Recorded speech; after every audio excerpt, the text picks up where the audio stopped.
right, we have a panel coming up, and we have something to show you, I think, a little bit before that. Let's see. Let's see what we have here. This is from Lauren M. She wanted to see more about divestments and socially responsible investments. And we have someone else too, right? All right, there we go. Calvin C says, I want to know more about how where I bank and spend my money connects with my political views. That's kind of what I was talking about earlier, the invisibility of the banking system. Yeah. So yeah, I think it's important, you know. So for me, it's a way of fighting the powerlessness that I feel. Well, that's how it works. Let's get right to this panel. Nomi is heading up this panel, and we are going to check it out right now. Thank you. This is all very exciting. So to answer some of those questions, we have a fabulous panel right now that we've assembled to talk about ESG investing. So we're gonna look at the environmental, social, and governance elements of investing. That includes divesting in places where money does bad things to people and to the planet and to each other, and moving it to places where it does good things for people and the planet and each other. And so let me get to introducing my fabulous guests here because they represent all of this. First, I have on the far side there, Sarah Neff, who is working at Kilroy Realty. She's gonna talk about just the amazing things you're doing as a real estate investment company to move money into real estate investments that actually help the environment. Then we have Serge Dedina, who is actually the executive director of Wild Coast. And to break into that for a second, I love turtles. I really, really love turtles. Recently, I was on a dive and I was going through like a cove underwater, and there was this massive turtle next to me, and it was either like him or me. And I was like, you know, it was the size of like me. So it was like, who goes through the cove? I'd let the turtle go because I thought that was wise. But we had this like moment of connection. It just made me so happy. Now Serge is on the show because I know you do work and you continue to do work for so many amazing things on the coast. And I want to talk about all of that you're doing. And Vanessa Warheit as well. You are the chair of fossil-free California, anti-fossil fuel, getting rid of fossil fuel and fossil-free California. And you have actually talked very much about ways to divest from some of the places that actually have billions of dollars of our money that they manage, and divesting away from fossil fuels and into a fossil-free environment. Hundreds of billions of dollars. Hundreds of billions. Yeah. So that would be even more than almost what Jamie Dimon makes running JP Morgan Chase, which is good. There's a lot of money that can be divested away from things that basically hurt us.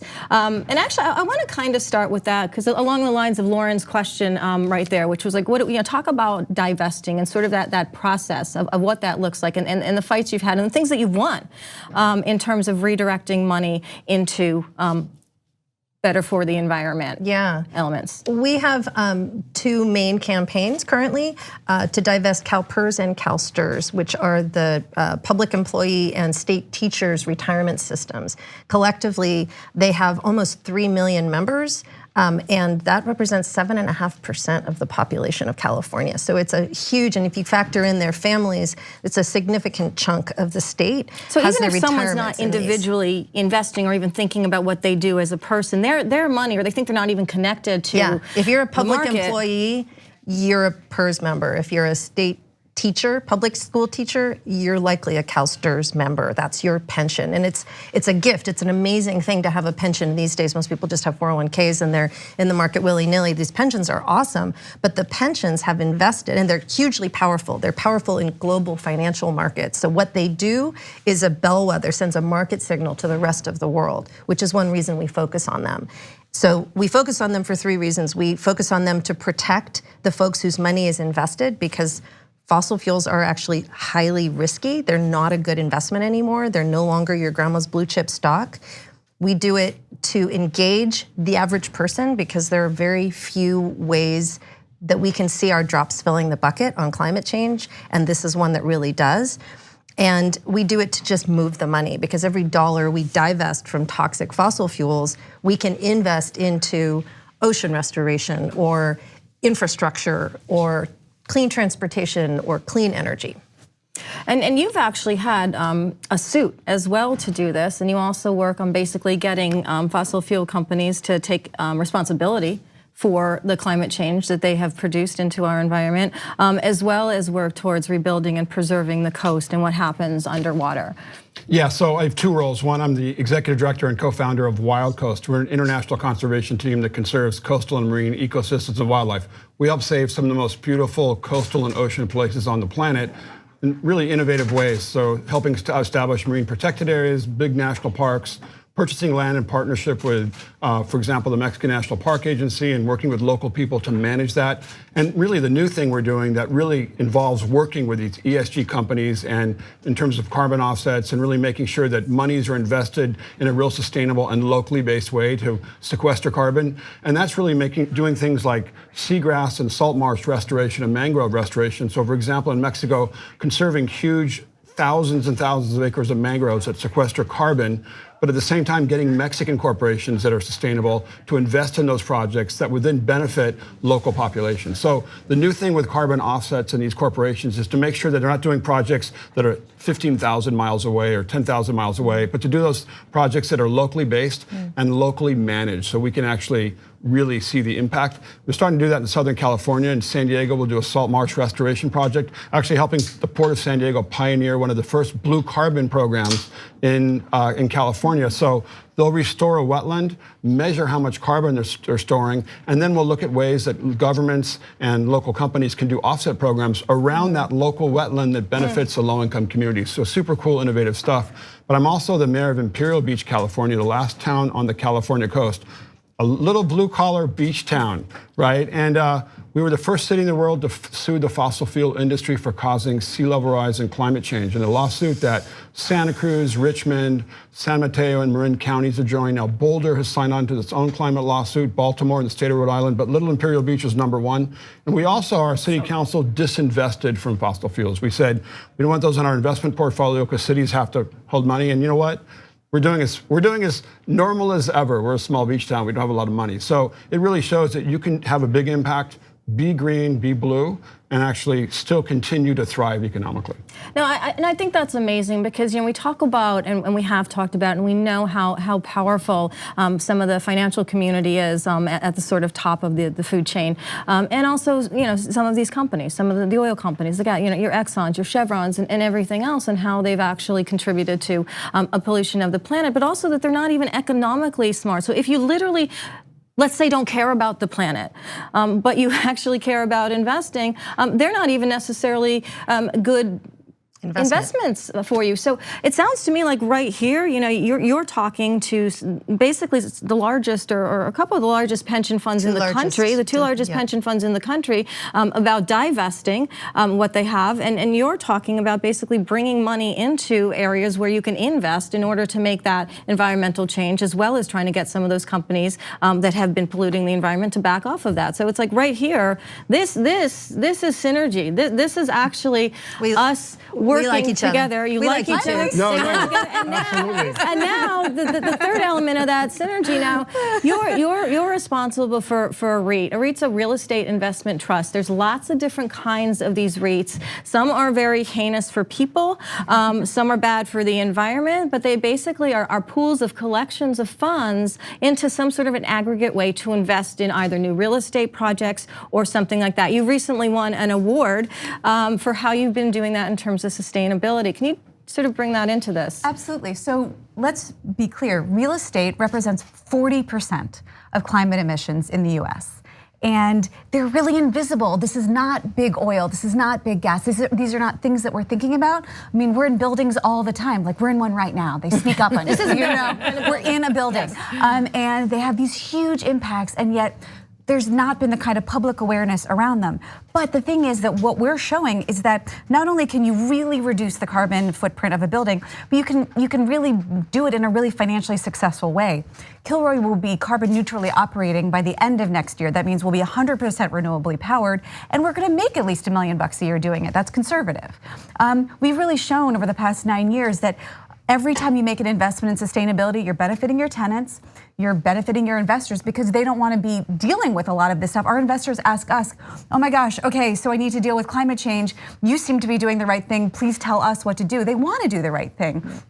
And everybody sort of really wants to help the planet. And we're really showing that it's possible in a way that's fun and really just benefits everybody in the supply chain. So we've never made a big move on sustainability without people being like, this is great. Our tenants love it. They're like, we want a carbon neutral building. I'm like, I will give you a carbon neutral building. When we develop a building, those buildings lease faster, they have higher rents, lower vacancy. I mean, all the economics are there, and anybody who's ignoring this is about a decade late to the party. So we're trying to show by example what's possible, and we really are seeing other folks follow.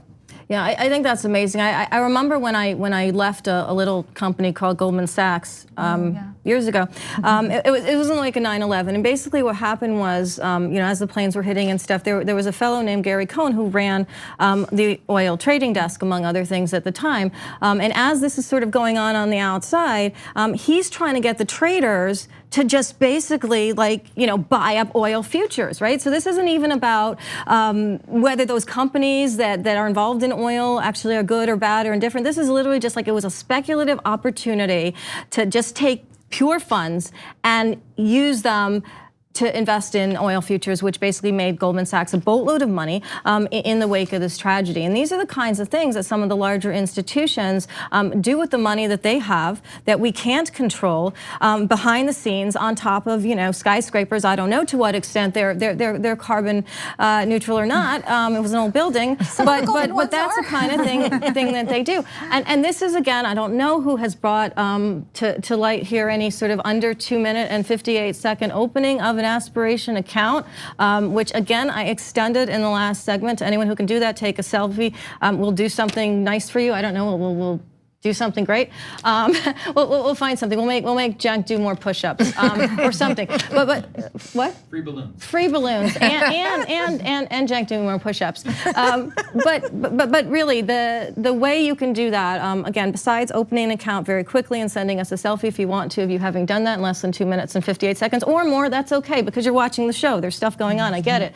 But if you can do that, you can also go through their website and you can see how you can divert some of that money into funds that are actually investing in socially responsible and environmentally friendly or ESG types of investments. And so you can basically open an account, make more on your savings account. You can move it into areas that actually are helpful, that are from an investment perspective, and you can also have a fantastic experience because it's literally the easiest platform from a bank that I have seen, and I've seen a lot of them, a lot of banks, including JP Morgan Chase's platform, that are just, it's just easy to use. It's just super easy to move your money around, to open your account, and to get involved and have your money get involved with what you believe in. So do that now. I want to talk a little bit more about some of your initiatives too, Serge, because you're involved in a lot of different components of this entire picture. Yeah, it's interesting. So, Wild Coast works in the United States and Mexico to manage these amazingly beautiful and productive ecosystems, whether they're state marine protected areas in California, 500,000 acres where you see leopard sharks and white sharks and bottlenose dolphins and blue whales and gray whales, to, again, vast areas in Mexico where you've got whale sharks and these mangroves that sequester carbon, coral reefs, and beaches where you have over 1 million sea turtles nest. But really, what's been really important recently is the investment of the private sector in helping to secure those areas and partner with local governments, federal governments, and then nonprofits to make that possible. So I was just in a room with sustainability officers from Disney, Patagonia, Lululemon, Alaska Airlines, and other corporations. I think someone who worked for Ben & Jerry's, to really talk about how their sustainable endeavors are really going to be helping finance philanthropic environmental initiatives in the United States and abroad as well. I think that's really important. And what was really amazing to me is that there's some really, really smart people at good companies that really want to have a big impact. And they're still making lots of money to really make the world a better place and actually get a handle on climate change. And I think what's interesting in California, and putting my mayor's hat on, is when I see, and it's exciting, I see the synergy between the big investment pools, the pension funds, these amazing real estate companies and investment companies that are actually building infrastructure and housing, for example, that we need in California and other places. And then how, if you do the right thing and you're smart, you can actually have a positive impact on the environment. So we've helped manage projects in South San Diego Bay, for example, low-income communities, gotten lots of investment, but the smart developers and the smart funds don't have an impact on the environment, right? They're net zero buildings. They actually help restore wetlands, right? They're supporting local philanthropic endeavors, and it's a triple win for everybody. And I think even there's even labor, they're even supporting labor initiatives. So it doesn't have to be hard. We can all do more and have more of an impact, a positive impact, and we can all make money.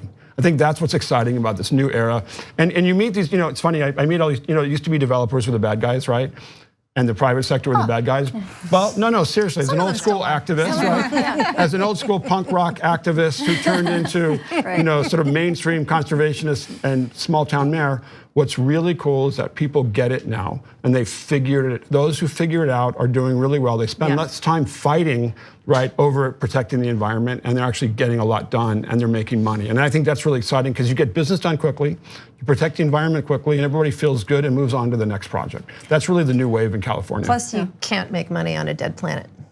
No, you certainly can't, and we only have one as far as I've counted. Last I checked, we only have one. But the thing that I've really noticed that's really cool is two things. One is it's gotten so much easier. People are getting it, especially in our state where it happens to be kind of on fire a lot. Like these things are really, really real, and it's really creating these conversations between cities, between nonprofits, between investors and investees. I mean, these were all just black boxes, maybe even 5 years ago, 3 years ago. And now we're all really collaborating. The other thing is vehicles like the one you're describing. The path to getting there, the path to being more sustainable, to divesting, to collaborating, the path is clear. We don't need to reinvent the wheel anymore. Like we need doers. Like having the vision is great, but if you don't have the vision, other people have had a lot of visions and really can be followed. I mean, steal the ideas, right? I mean, that we're at the point where all of this is really possible and has been proven. But I would add though that when it comes to our public pensions, they aren't quite as far along as some of the sort of private industry is yet. And that's the next hill that we have to climb. Because I think there's a lag. People in finance, God bless them, they're conservative, right? They have a fiduciary duty to like maintain a safe investment. And for so many decades, fossil fuels have been a safe investment. And so was Kodak, so was the American Steam Engine Corporation, right? Like we know what happened to them. That's gonna be what happens next to the fossil fuel companies, but like, it seems so unbelievable that they haven't really wrapped their heads around it yet. And so a lot of it is those of you out there who don't want your pensions invested in risky, highly volatile, dirty, toxic stocks to be saying, please move my money. And also, it's interesting you mentioned that about the pension funds, because one of the main sort of classes of investors, when I was working on Wall Street, and it sounds like it's still the case today, that we're slow to adapt to sort of new strategies was the pension funds. As a result, they were easily sold on exotic new strategies like alternative investments in subprime mortgage communities, which didn't really do so well for CalPERS, for example. And so they have the wherewithal to divert their money, to divest where they need to divest and move it somewhere else. They need to be brought to that table. And it's interesting, Serge, when you're talking about the companies that you were addressing last month and how they're looking at probably their bottom line, but also their line relative to the environment and their line relative to the planet, they're making decisions based on both. And what you're doing is actually talking to pension funds. I'm wondering if these pension funds also invest in those companies. See where I'm going? So there is an actual line, again, between what you're both doing and where you're both focusing that actually relates to that money flow. And they invest in us. And I have to say, as far as real estate goes, I think the dialogue has really changed. I mean, CalPERS especially has been really pushing on sustainability. They were nice enough to give us a shout out for doing a lot of carbon disclosures. So I think in some areas, we're really seeing a lot of forward progress, and nothing makes a company move faster than an investor saying, especially a big investor, we'd like to see this from you. We'd like to have you be more transparent. We'd like to see progress. It's really shaken things up recently. Yeah, shareholder engagement is huge. That's where significant investors want a seat at a table, and that's their argument against divestment. We want a seat at the table because we want to be able to engage and influence their corporate behavior. The problem is that fossil fuel companies, unlike real estate, that's their core business, and they had a chance. Even a decade ago, they could have shifted. The time's up. I mean, if you look at the IPCC report, we have to radically shift off of fossil fuels in the next 10 years if we want to even have an 80% hope of meeting that 1.5 degree C target. Yeah, we're at a point in real estate where we have to just not have gas. Yeah, right. We need to have electric buildings, renewably powered, without gas lines. I mean, we're at the point where you can't, like in the core and shell, especially of an office building, we're not even putting in a gas line anymore solely because of this issue.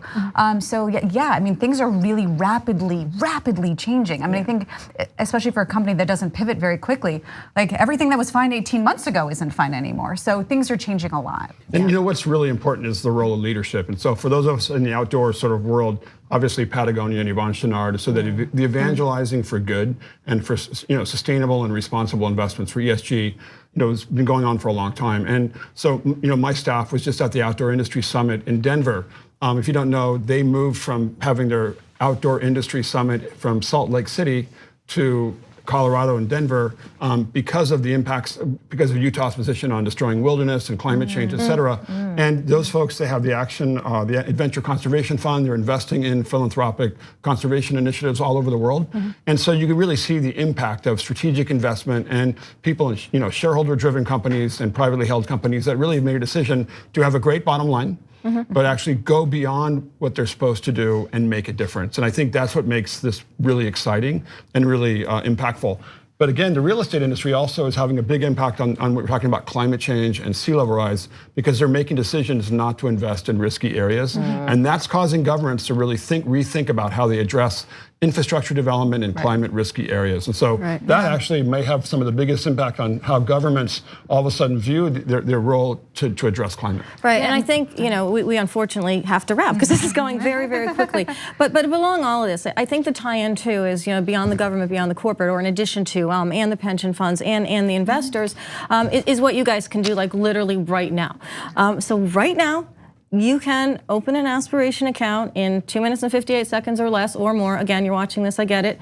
And you can get more money on your savings immediately. And you can also direct some of that money into some of the funds that are set up on Aspiration for ESG, because you will find them there. You won't have to do anything but like click 2 buttons in order to move some of your money into that. And you can have an individual impact on driving the investments behind those funds, the companies behind those funds that are selected by those funds into sustainable activity. And you'll be part of the $8 trillion divestment movement. And you'll be part of that. And that is awesome.